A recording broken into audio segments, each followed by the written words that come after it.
Hey guys, welcome back to another episode by Brennan World 2 Day Vlog 43. But the first thing I want to talk about real quick came last night. If you live in Montana or if you know some things about Montana, we actually have a lot of earthquakes. We usually average around 3,000 a year, but there's usually so small you can't even feel them. Almost nobody notices them.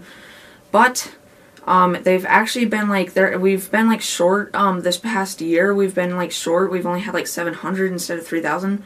But over the past 3 weeks, we've had almost as much as we've had in the past year. And I noticed on 10th there's some sidewalks raised like that, and they're like seriously raised, like there's converging tectonic plates or something that squished them together. And I was just like, okay, those were not there before. So I'm pretty sure there were some earthquakes or something. But last night was one of the most amazing but also somewhat creepy experiences of my life. Yes, I actually experienced not one, but a few earthquakes that, oh yeah, I could feel. My whole family felt it. We were all kind of freaking out, but laughing. It was crazy. So this is my post on Instagram just to prove it. This is the main one. Let me show that. Magnitude 5.8 earthquake took place in Lincoln, Montana. And yeah, you could feel it in Lincoln, Washington. So it's not if you just live in Montana. I heard that you could feel it in Washington, Idaho, North Dakota. So if you live in like any state around Montana, you felt it. Because if you guys don't know, on the Richter scale, the like earthquakes that actually like really damage stuff and can make buildings collapse, it's usually around a 8.0. So 5.8 is pretty darn big. So yeah, so I mean that's that. So basically, I'm just going to read this. This pretty much, right there, this pretty much sums up everything I want to say about it. So this all happened pretty much early this morning. It happened about 12:30. But yeah, I'm just going to read through this real quick. So, OMG, I really wish that I was filming something just then. I would have caught that earthquake on camera. I was just watching a movie in my bed, and then my drop ceiling started to rattle, and my metal started to clink and swing. I thought someone in my family was having a seizure. But then he yells, "Mom." Nope. I ran out, and so did the rest of my family, and we went outside as some other people from our neighborhood did. And we were out and heard a second one, a lot smaller though. It was insane. I know Montana has 3,000 earthquakes a year, but this one is the biggest one in 42 years. We haven't had a one that's 5.8 or higher in 42 years. The highest one Montana's ever had was about 70 years ago or something like that, and it was like at a lake. I can't remember the name of the lake, but it was 7.8. But this one was the biggest one in 42 years. The first one was a 5.8 and the second one was a 2.4.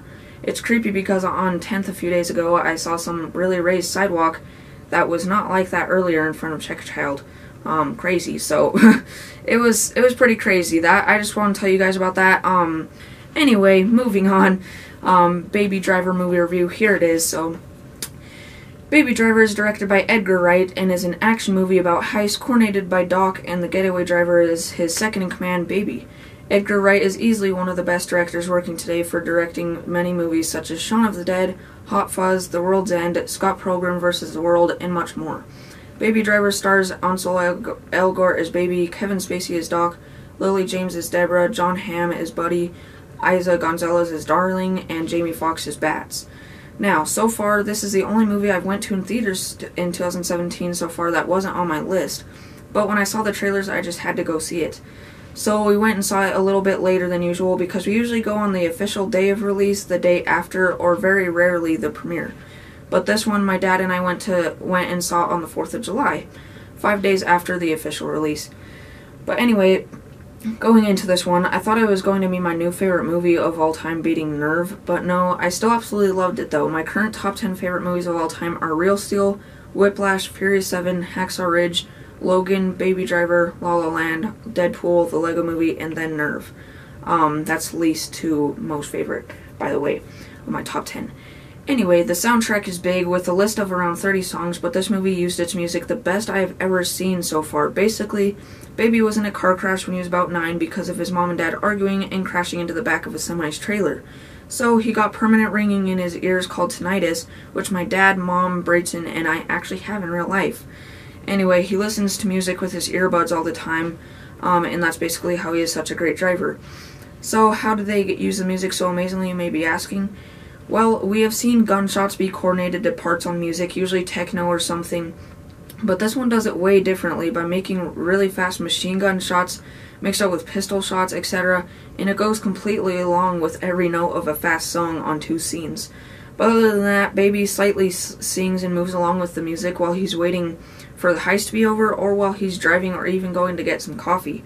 One of my favorite scenes was this amazing scene towards the beginning where he was going to get coffees, and he was listening to music while slightly dancing. And if you look closely, there's spray painted words on windows and poles that have lyrics from the song right after they were just saying. But in that same scene, there was also parts where there were paintings on the wall that Baby did or used them to go along with the song, like blocking out the sun with his hand, like the painting behind him, and the other one where it was a brass instrument solo in the song, and he leaned back and pretended like he was playing the trumpet painted behind him, and it actually looked like he was holding it. So yeah, the coordinated music to the action is awesome, and all the songs are pretty good, mostly from the 70s, because Edgar Wright said that he's been listening to music and planning out this film for the past decade or so. Anyway, the opening scene is sadly the only one with Baby's awesome 2006 Subaru WRX STI rear-wheel drive and Griff, played by Jon Bernthal. But it was easily the best chase scene in the movie, in my opinion, and includes the awesome alley drift as seen in the trailers. There's also another chase scene where Bats is introduced and is joined by Eddie, played by Flea, and JD, played by Lanny June, where there is the Michael Myers mask mix-up, as seen on the trailers, and they take too long getting out of the Chevy Avalanche, so Baby yells, "Wait," after he starts the song, and then says, "Okay, go." And then they all go, so that Baby's song is coordinated to their getaway. Anyway, on to what I thought of the characters. Ansel Elgort was also in Fault in Our Stars, and he was amazing as Baby. He was so fearless, charming, but he still had flaws, so he was a good character, not just a quirk. Kevin Spacey is a huge actor and was good in this movie as Doc, the big boss of the heists, but not one of my favorite characters. Lily James as Deborah was a great character. She was a waitress at a diner, and her and Baby meet and become a couple, with one scene where they get split up, or where they get split for a couple of minutes, and she gets threatened to death twice. It was a great romance, but some of hers and Baby's scenes were a little longer than they needed to be, in my opinion. I love Jamie Foxx as an actor, especially in Django Unchained, and in this movie he is great again, but they write his character so you just hate him, kind of like Cypher in The Fate of the Furious. But he has probably the best death scene in the movie. Second best would be Doc, in my opinion. But Bats was a cool character. Along with his neck tattoo, that was a bunch of bats. Buddy and Darling were major lovers that were almost always making out, and Buddy has a neck tattoo. That said hers, and Darling had one that said his. But Buddy is the only one of the robbers throughout this film that is really nice to Baby for a scene, but ends up being the main bad guy. But that really makes him a great main villain. And C.J. Jones plays Baby's foster dad, Joseph, who is deaf and cannot walk, and is a vulnerable, lovable character. And C.J. Jones is actually deaf in real life. Anyway, Baby does his last heist about halfway through the film, and thinks he is done, but Doc calls him back and says he was straight, but not done. So he gets pulled back into the life of crime that eventually ends in a tons of stakes and just insane decisions that make the audience uncomfortable. Baby also records some of his conversations and remixes them into songs on tapes that they eventually find, and they also take Joseph, and it is just crazy. So Baby and Deborah take some vaping young adults Dodge Challenger SRT Hellcat, and it is just a crazy final battle scene that ends in an insane, really emotional scene that happens to Baby. And then him and Deborah finally try to escape like they've been planning, but you think, oh man, a cliched happy ending. But no, Baby still gets a big punishment, even though while doing bad, he still did good. Like warning people from going into active heists, and just a good person with a lot of the people that he helped coming to the court case standing up for him. So yeah, every cliche you think is about to happen never does, which is great.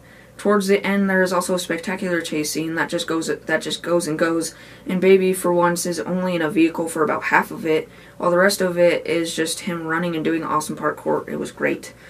It's also awesome because almost all of the stunts were legit, especially Ansel Elgort, since he only had a stunt actor in a few scenes, and they even actually did the stunt in the one heist with Bats, Eddie and JD, where they get chased by a Marine veteran in his truck, chasing them in their truck, and the veteran has machine guns, shotguns, etc.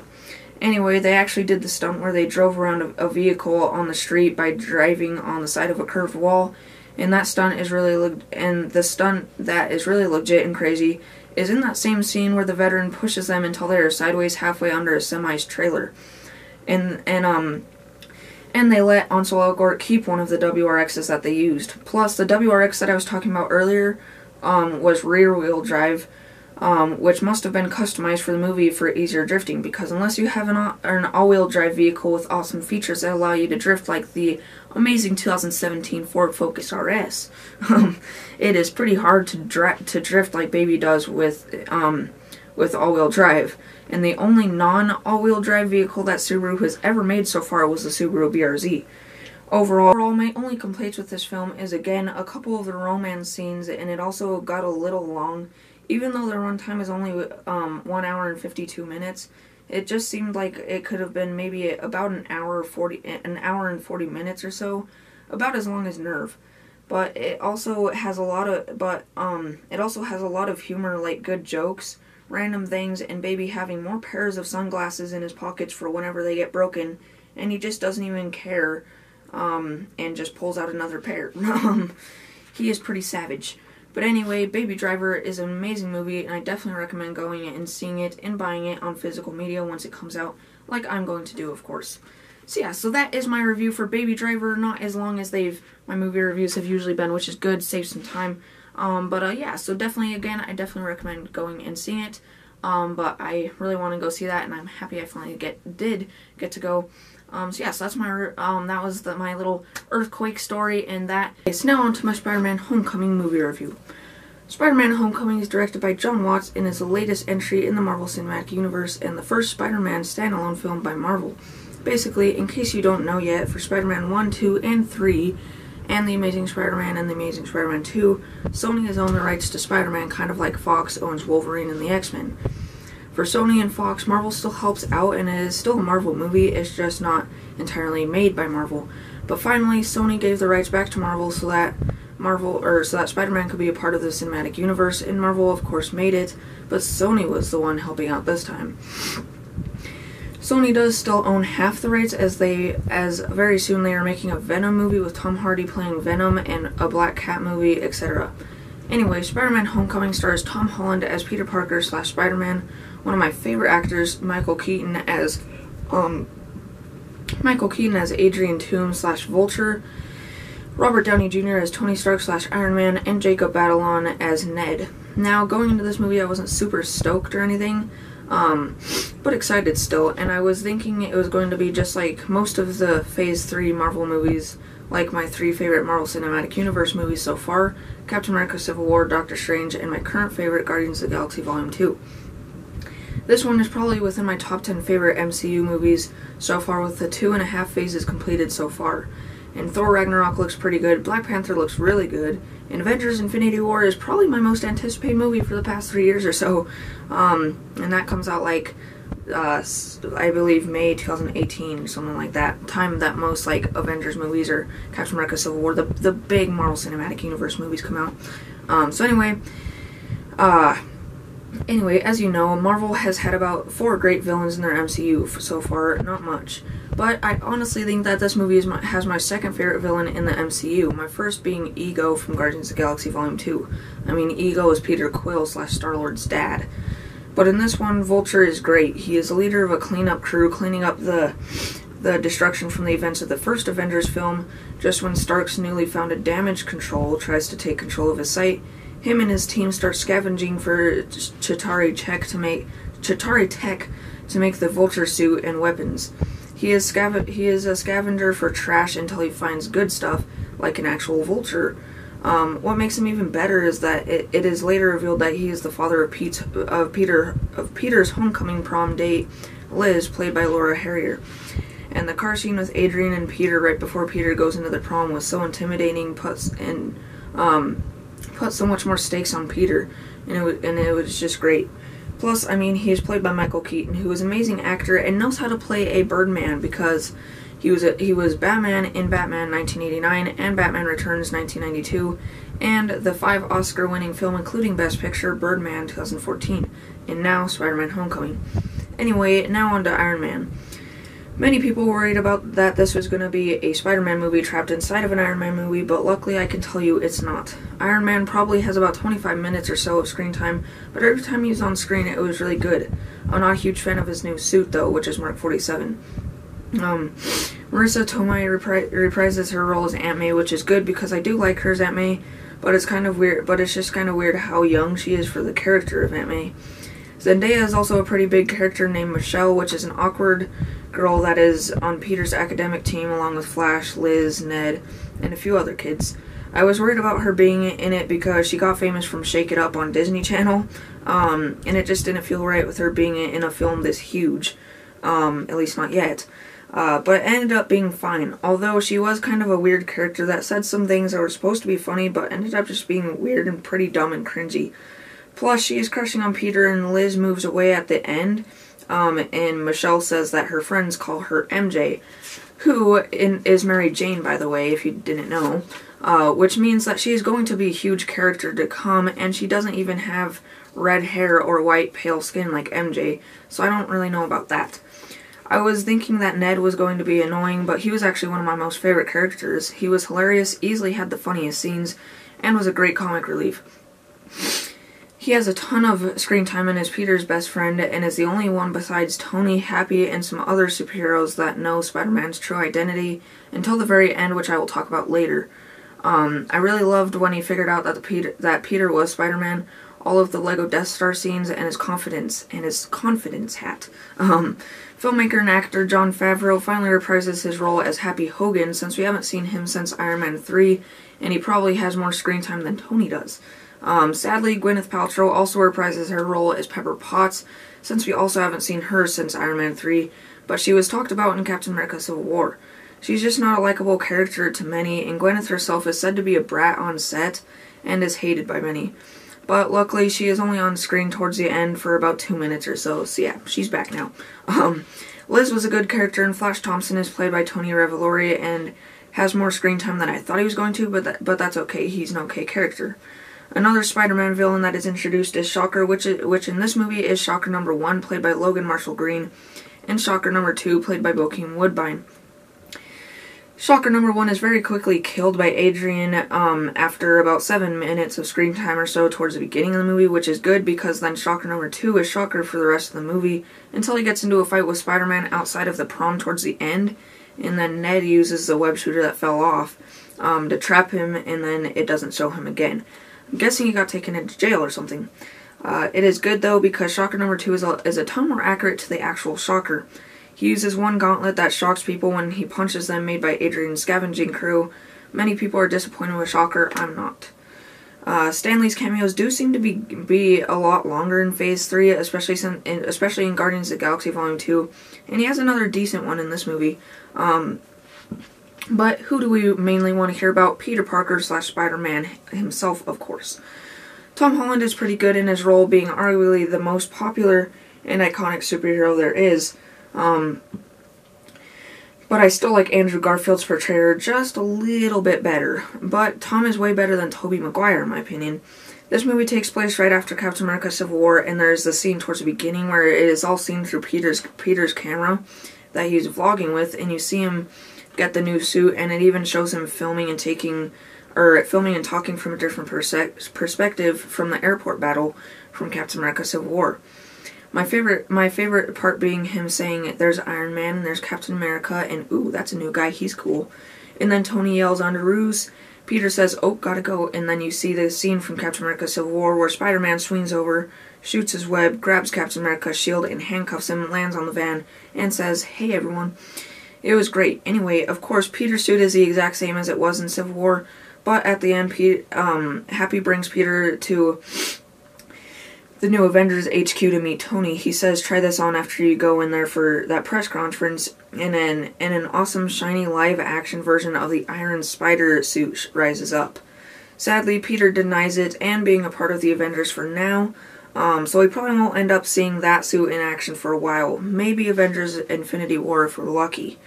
But for now, that same suit, which now I don't mind, because it was already my favorite suit out of any from the first 3 Spider-Man movies and The Amazing Spider-Man 1 and 2. for what it does and how accurate it is to the comics. But once Peter and Ned take off the tracker and disable Training Wheels protocol, it unlocks all sorts of new things like a menacing insta-kill mode, web grenades, rapid fire, taser web, the underarm web wings for gliding, his little chest spider logo being a little drone, etc.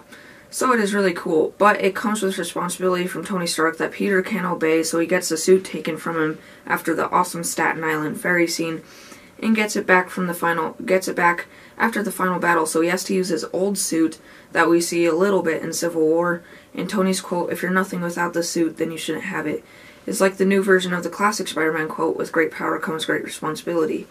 And Peter gets stuck under some rubble right as the final battle starts, and he actually cries and screams. You feel so bad for him, and it shows that he can be vulnerable. It makes him a hero with or without the suit, which is good because for most of it, while it is cool, they have Spider-Man being more like Iron Man, because it was just his suit that made him a hero. He doesn't have his spider senses in the MCU, etc. Now, Kevin Feige has said that he does, but if he does, how does Vulture fly up and capture him on the very Ferris Bueller's Day Off-like chase scene? And how does he sneak in and start undressing without noticing that Ned was in the room? And by the way, that Ferris Bueller's Day Off-like chase scene actually showed Ferris Bueller's Day Off playing on a background blow-up movie screen for a few seconds in one of the yards that Peter went through, which was kind of weird and unneeded in my opinion, but it was okay, I guess. Anyway, I am very excited to see Spider-Man more to come for setting up the next movies. There is one goon that has a big scar on his face that is bald and has a scorpion tattoo on his neck, who talks to Adrian in prison in the first after-credit scene. Well, he is obviously going to be the main villain in the Spider-Man MCU sequel. Of course, he is a Spider-Man villain, Scorpion, who I'm not a huge fan of, but I bet if he does have the suit, which would be horrible if he didn't, it will probably look really cool in live action. This would also be setting up this could also be setting up a Sinister Six movie, which would be even better than a Spider-Man MCU sequel, in my opinion. Anyway, as I mentioned that I would talk about later, it ends with Peter retrieving his suit in his bedroom and putting everything on except for the mask, and then Aunt May opens the door behind him and says, "What the fuck?" And then the credits start with cool stop-motion drawings and clay stuff. So yeah, from now on in the MCU, Aunt May knows his true identity. There's also 2 scenes with Captain America's little educational videos, one in one of the gym scenes and one in one of the detention scenes.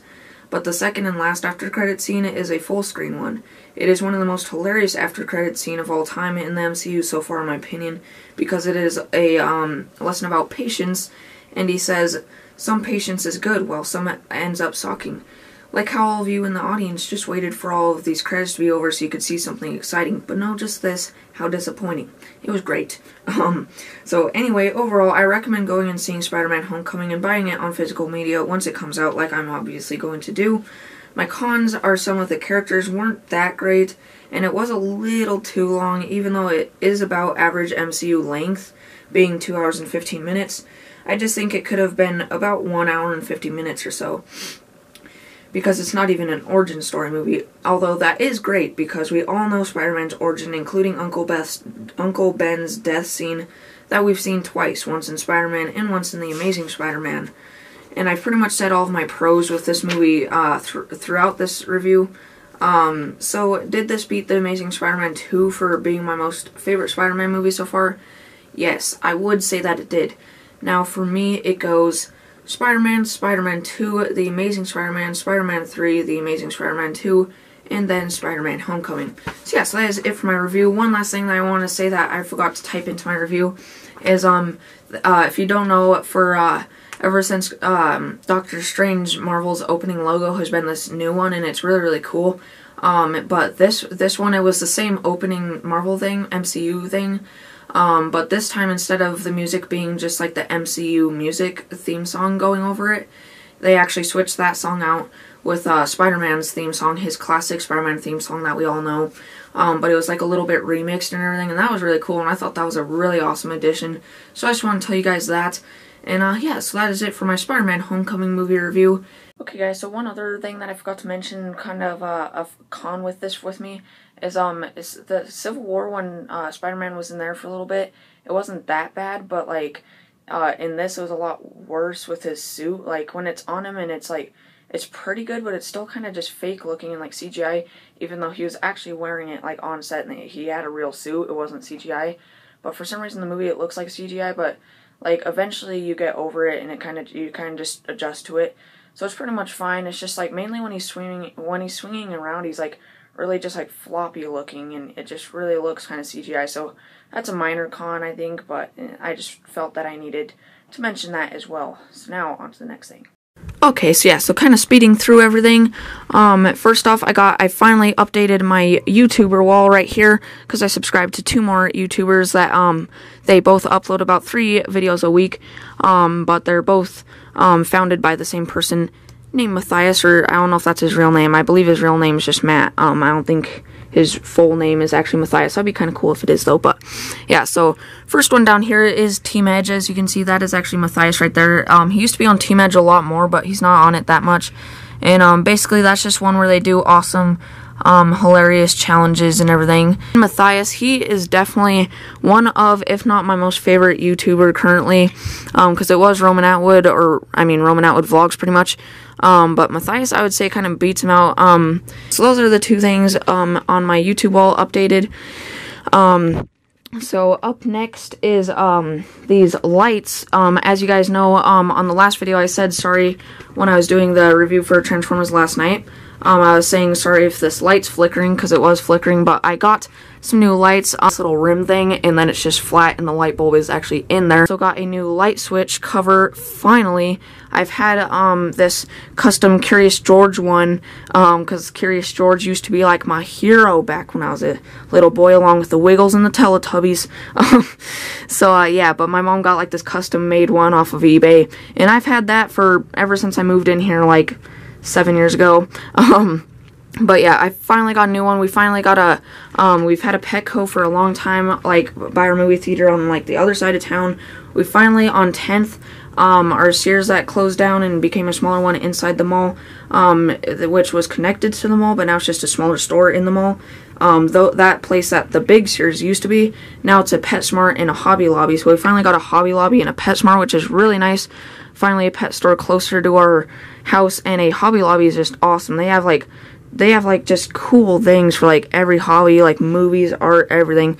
So they even had this movie aisle with a whole bunch of cool movie stuff, and I might buy some more of it later on. But my mom and dad finally got me a new light switch cover. This one's a lot bigger.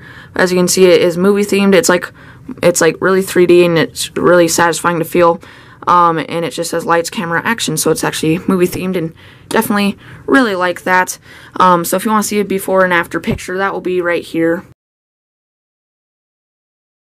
So yeah, so that was that. So yeah, so that's it for my actually that's not it for my lights.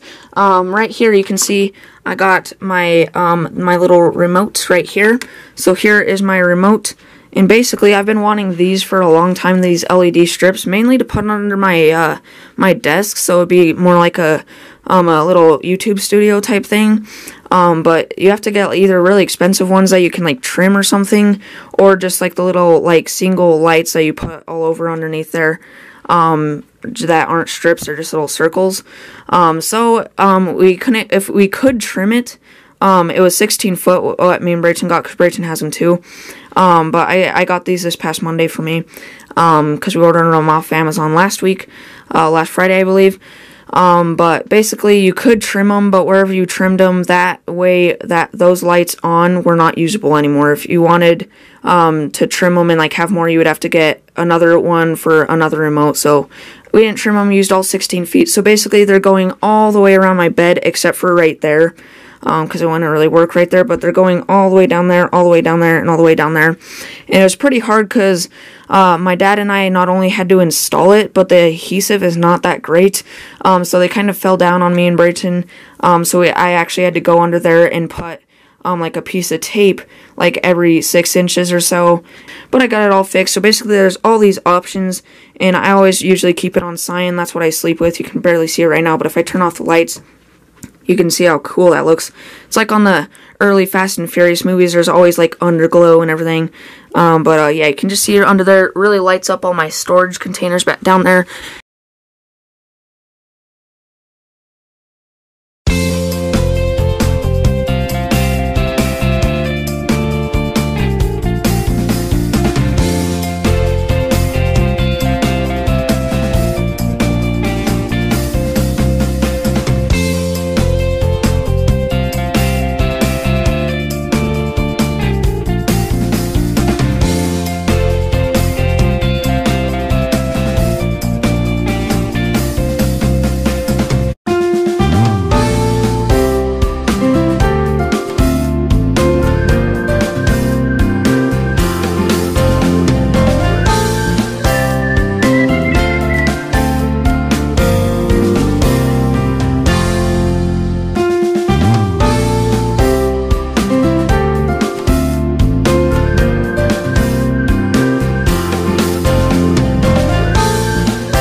Yeah, so that was that. Hopefully you guys like that. I definitely do. It's really, really cool. I love those. Next thing up is my Transformers things right here. I customized these for about a week ago or so.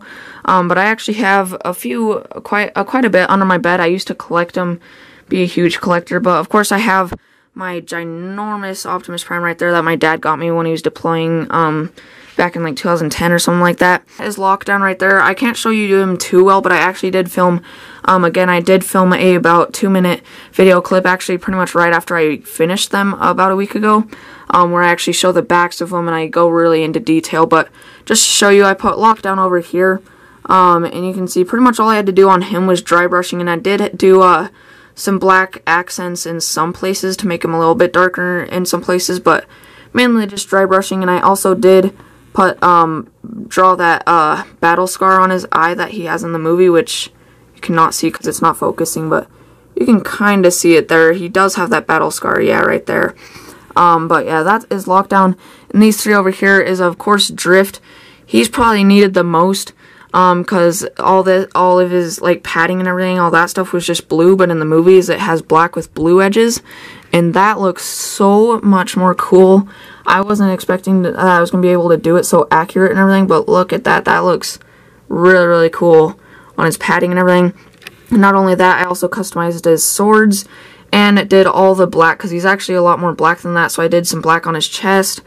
On there, I painted those springs right there. Those were just black. I painted those silver along with the little like faded off silver shin guards right there. And yeah, I did that on both sides, which you'll see in the video clip in a little bit. Painted the Bugatti logo right there silver and painted around it dark blue, like it is in the movie. And then I painted those little wires on his shoulders silver as well. And then two last ones, Leadfoot right here. I customized his gun a little bit. I took off the little barrel thing, because in the movie he doesn't usually have it that long. It's usually just like a little Uzi. Basically, that was just black. I just heavily dry brushed that. And pretty much all I had to do with him was just dry brush, and then all that like black netting in there, that all used to be red, but I colored that black and dry brushed that. That used to just be dark gray. I painted that silver. Those little flaps on the sides of his heads, those used to just be dark gray, but if you look closely you can see they are red now. And yeah, other than that I pretty much just dry brushed him. But yeah, he looks a lot better now. And then Ultimate Prime right here, I customized his jetpack thing a little bit, just with some black accenting along with his guns as well. But basically he did not have near enough blue. I actually went through and painted those blue little things right there and right there. I painted some blue on his little shoulder pads right there and there on both sides. And then I actually painted around there all that blue. And his little like knee guard things blue. So pretty much all the blue except for like his whole body right here, I painted on there. And as you can see, I just went through and dry brushed him. And he just looks really good. And I also painted some silver. Those things weren't silver before right there and everything. But he just looks really good. All four of them just look really good. But those are my new customized Transformers. I absolutely love them. But here's the video clip showing them more in detail right here.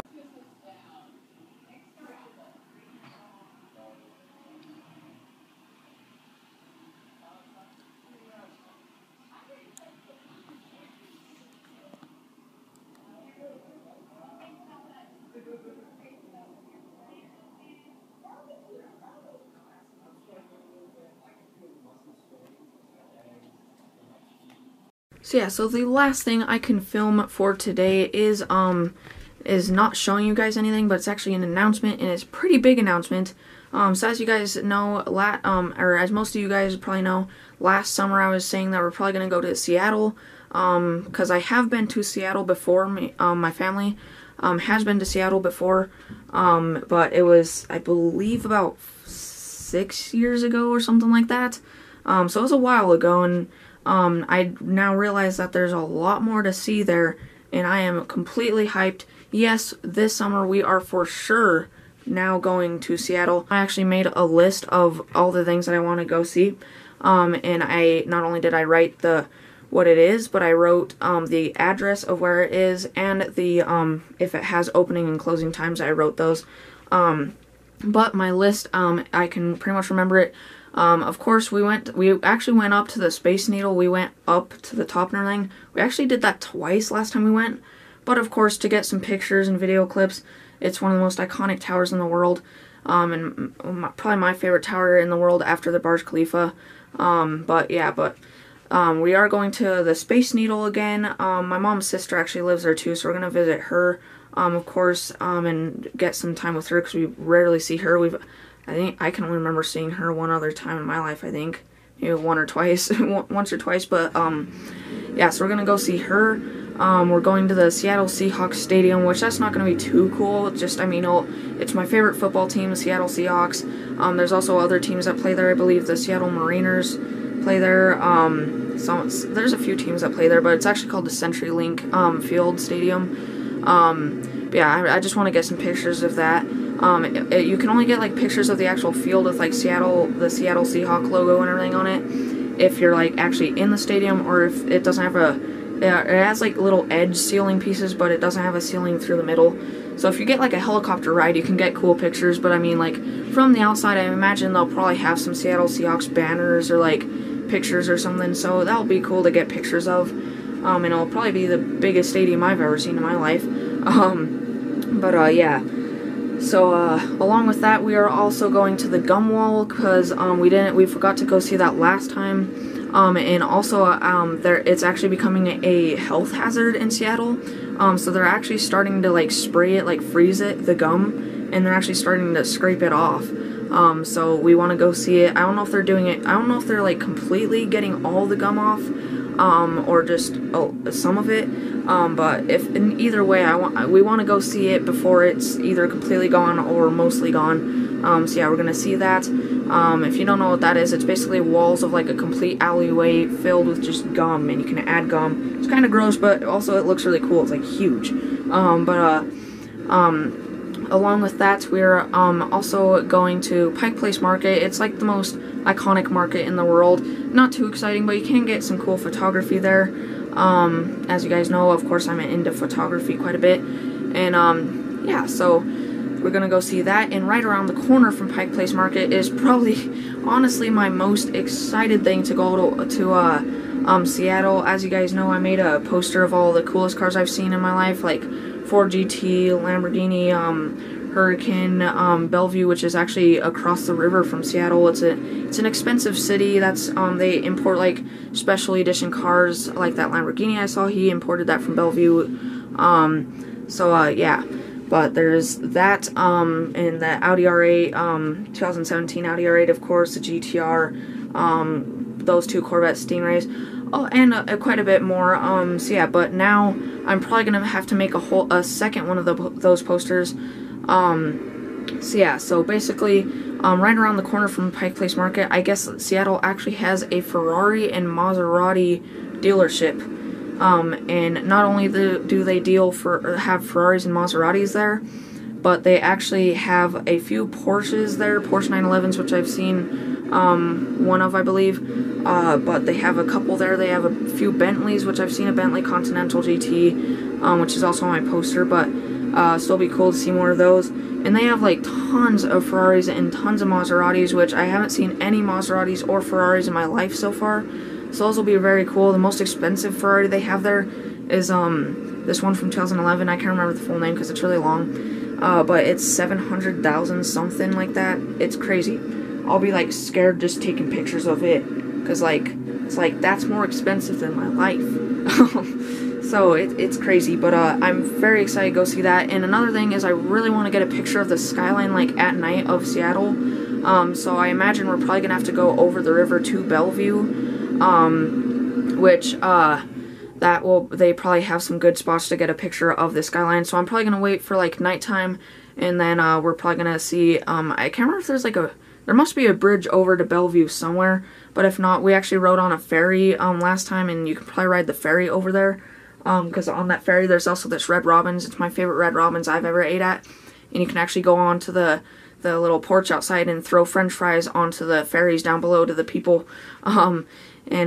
Yeah, so we ate at that Red Robin's and rode a ferry. So yeah, so definitely try to get a picture of the skyline. So that is that. So definitely watch out for that. I will be making a video on that of my Seattle trip. Very excited. And right after that, I believe a week after that, there's another air show out at the second base in Great Falls, the one up on the hill, not the one that my dad works at over there. But last time they had an air show was a while ago, but they had a really well-known jet team called the Blue Angels.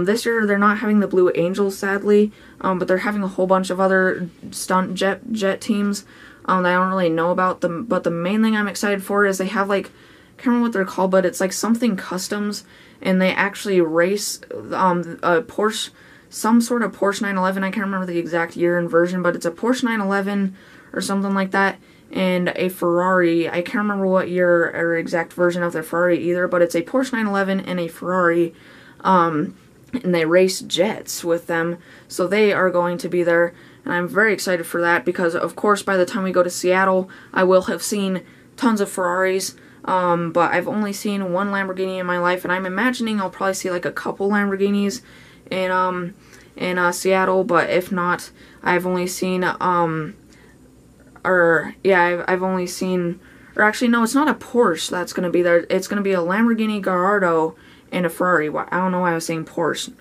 Not a Porsche. It is a Lamborghini Gallardo and, Ferrari. So yeah, so by the time I go to Seattle, I will have seen a lot of Ferraris, but for Lamborghinis, of course, so far I've only seen that Lamborghini Huracan, which was absolutely awesome. But I imagine in Seattle I'll probably see a couple other Lamborghinis. That'll still be cool to see. Gallardos are like one of my least favorite types of Lamborghini, because really Lamborghinis, unless if it's a Veneno or one of like the newer like 2016 Aventadors or anything. Honestly, I'm not a huge, or either if it's a Veneno, one of the newer Aventadors, or a Huracan, I'm honestly not a huge fan of Lamborghinis. I don't really like the old Murciélagos or the Contalards or whatever they're called, or the Gallardos. I'm not a huge fan of those, but it'll still be cool to see. So that will take place about a week after Seattle. I don't know if I'm going to make a whole video on it. I doubt I will. But it will definitely be, if I don't make a whole video on it, it will definitely be a huge part of the intro for the day vlog that will be coming somewhere around that time, I'm guessing. Okay, so now onto my updated movie poster wall. So this is Nocturnal Animals right there, starring Jake Gyllenhaal, Amy Adams, all them. And it's kind of like a thriller. I've been wanting to watch it for a long time, and I finally got around to watching it. Very happy I did. And yeah, that was pretty good. Kind of long, but it was okay. Wizard of Oz, you all know Wizard of Oz. I've always thought it was really creepy, but they finally added it on Amazon Prime for free, so I watched it a couple weeks ago. I really loved how the Scarecrow moved, like how he kind of wobbled around, flopped and stuff. The transition from black to white when she opened the door, that was cool. And yeah, I really liked that. It was still just as creepy as I thought it was going to, but a little better than I thought it was going to. Life is Beautiful, that was also free on Amazon Prime. Heard about it at Movies and Culture this past school year, and Dad said he watched it a long time ago and it was really good. You can watch the English version somewhere, but on Amazon Prime they only have it, so it's French with English, or I believe it's French with English subtitles. And so I did that. After a while you get used to it, because I've had a few movies where I had to read the whole time, but about a third of the way into it you get really used to it. But that was a very sad movie. I've only had 3 movies, Logan, Forrest Gump, and one other I can't really remember that made me kind of like tear up. But that one was almost did that. So yeah, but that was a pretty powerful ending, but it was really, really good, like what he made his son believe in when they were stuck in the concentration camp and everything. That was a very good movie. So if you don't mind reading the subtitles, definitely read that. This, you guys know, I absolutely love the J.J. Abrams Star Trek trilogy. So they added like every single one of the other original Star Trek movies. And I've watched one of the ones with Patrick Stewart, the last one that he was in, called Star Trek Nemesis. I did not really like that, so I only watched the first 3, because in case you don't know, of the original movies, there's like 15 movies in all. And of course I watched those 3 and those 3, so I would have still had to watch 9 movies. So yeah, so I just didn't really want to do that. I don't like the ones with Patrick Stewart. Plus in that one, the USS Enterprise gets destroyed and everything. And I don't really like Star Trek movies if they don't have the USS Enterprise in it. Yeah, but this is the first trilogy, and they kind of end that one off with like the actual ending trilogy thing. So yeah, so I did that. The first one was pretty boring. I can't lie, I didn't really like the first one, but it was okay. Star Trek II: The Wrath of Khan, that's one of the said to be most successful Star Trek movies. I believe all three of those are still higher rated than that. Maybe not Star Trek Beyond, but that's like the highest rated of the original movies. And Star Trek III: The Search for Spock was okay, but it's second place. On these ones, it'd be first, second, third. But I watched those. Not gonna watch the rest. Maybe in the far future, but I'm not a huge fan of the original ones that much. But 20th Century Women, I've been wanting to watch that for a little bit. Trailer made me want to watch it even more. Happy I didn't watch it with my mom and dad, because it was honestly the most awkward movie I've ever seen. Had the most awkward movie scene I've ever seen, the dinner scene. So if you don't mind awkward movies, you can watch that. It was pretty good, other than it being kind of weird and awkward. But yeah, there's that. That was a movie that I was watching during the earthquake, by the way. Jackie Brown, which is free on Amazon Prime now, which I'm very happy about, because if you guys don't remember, that's the last Quentin Tarantino movie that I haven't seen yet. So now I have seen every single one of his movies that he has ever made so far. So Jackie Brown, with all of them and everything, that was pretty good. Not amazing, kind of long, but yeah, I recommend checking it out still. But yeah, Jackie Brown, Reservoir Dogs, Kill Bill Volume 1 and 2, Glorious Bastards, Pulp Fiction, The Hateful Eight, and Django Unchained, my favorite right there. But yeah, then there's that, and then of course Baby Driver. Absolutely love that poster. But that's it for my updated movie poster collection. So now on to the next part, which is as you guys know, I've been waiting for a movie that I really loved in theaters and gave my review on a little while ago, The Fate of the Furious. So yeah, so I got it today, the release day, because today for me it is Tuesday, July 11th, 2017. So they're not all together. I had to move this one up here, The Fast and the Furious, so there's the first one, but I do have the whole collection, just in case if you didn't know. That's the first one, then 2, 3, 4, 5, 6, 7, and now 8. So there's a spine right there. And definitely my favorite Fast and Furious slipcover, if not one of my most favorite slipcovers I have. The title on the spine, both spines, the title right here and F8, that stuff is all embossed. As you can see, it's also glossy and everything. And you got all them in F8. And then one of my favorite like poster things, kind of like the main poster for it right there. And then that's the back right there. Pretty cool back. And then of course just that with these types of Blu-rays, which I haven't got one of these where it like goes in like that on the Blu-ray disc thing.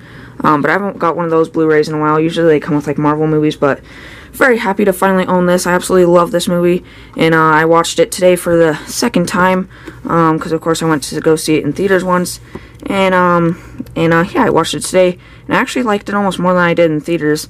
But I still like Furious 7 a little bit more. But Fate of the Furious, if you haven't bought that, is out now, so definitely check that out. And I would definitely recommend buying it. So that is all for now, and now I just have to do a very, very quick Clash of Clans update. So yeah, so I got the Fate of the Furious update movie poster wall. Now Clash of Clans update. So yeah, so starting on this base, I got 2 air defenses to level 2, that one and that one. Multi-mortar upgraded level 2, or 2 air defenses upgraded level 2, 2 cannons upgraded to level 8. I got 4 wizard towers upgraded to level 3. Goblins upgraded to level 3. Barbarian King upgraded level 5, which is really nice, because if you guys remember, one of my most wanted things was P.E.K.K.A.'s, but my other most wanted thing of all time on Clash of Clans was my Barbarian King to be level 5, because then you'd have the Iron Fist, and he could spawn barbarians and everything. So very happy to finally have that. My mortar, that mortar upgraded level 3, that mortar upgraded level 3. 2 archer towers upgraded level 8, which you can see are now upgrading to level 9, so wait for announcement at the end of this for that. Yeah, so Rage Spell upgraded level 2, to Barracks upgraded level 11, so I now have baby dragons, as you can see there. They are pretty good, because I don't really like them on Clash Royale or the Builder base, but on this main base they're pretty darn good. I got 4 Archer Towers upgraded level 5, Spell Factory upgraded level 3, so now I have every single spell except for that last one, and of course the dark spells. Yeah, but then, 3 Mortars upgraded level 5, Minions upgraded to level 2. Wizards upgraded to level 4. So now they're a lot faster, and I'll probably end up using them a lot more now because they're really good. And then I got Cannon upgraded to level 11. So now instead of the gold double cannon, it is the black double cannon right there. So very happy to finally have that. Dark Elixir storage finally upgraded level 2. 2 cannons upgraded level 5. Wall around those three things, and those 2 archer towers and skeleton traps and seeking our mines. Got that all upgraded to level 6. So yeah, so my base looks even more cool, a lot more level 6 wall and everything. Hog Riders upgraded to level 2. 2 barracks upgraded level 5, that one and that one. And then I built a second dark barracks right there. Dark barracks upgraded level, or actually, yeah, that's not a thing yet. So yeah, so on this base, the things to look for the next Clash of Clans update, which I will do, on the next day vlog, of course, which probably won't be for a little while, since it's gonna probably be, like, in between is, like, a unboxing and, like, the Seattle video and everything, so watch out for all those, but do have an unboxing plan, by the way, now. And, yeah, but on here, I am upgrading my dark barracks to level 4 currently. So yeah, so I will have golems on the next episode, and the dark barracks gets a lot bigger, so I will have golems right there. So yeah, so that's one thing, and also both of those archer towers are going to be level 9, which basically they look the same with those like dark gray bottoms, but they look even more like chunky and cool, and they also have like spikes on the gray things. But that is it for my main base. So on to my builder base, right here. So you can see it got a lot bigger. So I got 2 archer towers upgraded to level 4, my multi-mortar upgraded level 2, sneaky archers upgraded level 9, cannon cart upgraded level 2, 2 firecrackers upgraded level 3, 4 push traps upgraded level 3, 4 mines upgraded level 3, my second gold mine in storage, and my second elixir collector in storage are upgraded level 4. Star Laboratory upgraded level 5, gem mine upgraded level 2, and my gem mine is actually level 3 now, so yeah, so you can see my gem mine is level 3 now. I don't know why I have it on level 2 on my list, but rest of wall upgraded to level 3, so you can see all that wall right there, that, and that is upgraded level 3, and I'll talk about those 4 pieces of wall later. But yeah, I rebuilt my battle machine, so I'm very happy to finally have that. He's the only hero you can get on here now.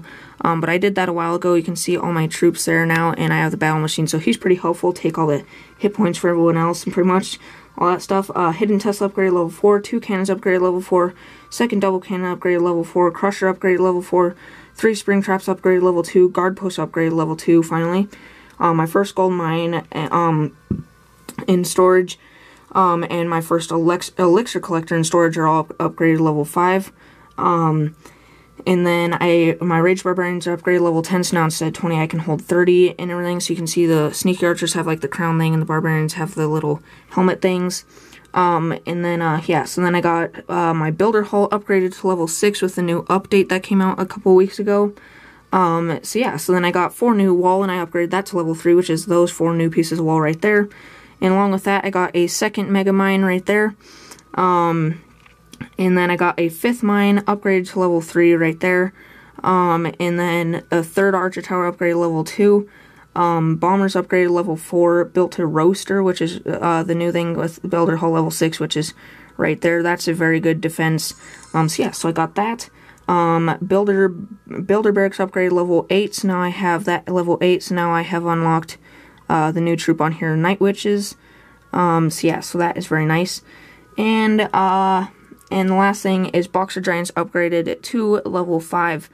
So yeah, so that is everything on this base. So if you want to screenshot that, or just pause or anything, if you want to see anything more in detail, that is my builder base. And then I am now level 66. Last time I did an update, I was like level 54, I believe. But yeah, if you want to screenshot on my troops and anything like that. And I did get a few more achievements, which I will zoom through real quick, and you can pause if you want to see any of them right there. And then if you want to screenshot or pause or anything on my main base here, that is so a little bit bigger, but a lot more cool looking with all that wall and everything.